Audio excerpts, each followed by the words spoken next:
Hello everyone. So I thought that I should probably post a video introducing myself a little bit.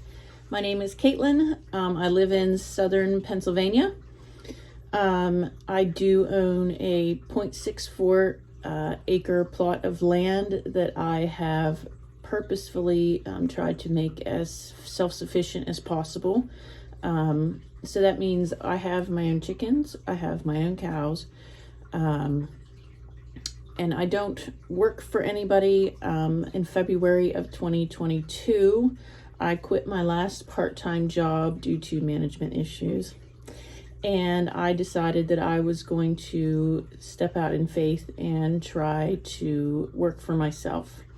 Now, not only do I have the little portion of self-sufficient farming, I do my own gardening, I preserve my own food, I dehydrate, and I even pick up fresh roadkill deer off the road and I butcher them and I put them in the freezer.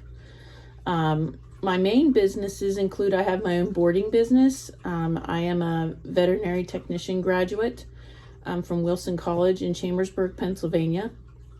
And I also resell things that I buy from auction at a lower price, and I resell them on Facebook and eBay platforms.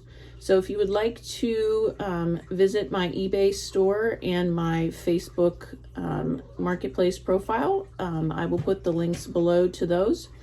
I also make my own soap, my own candles, and my own herbal salves here that are direct from my garden. So thank you for subscribing.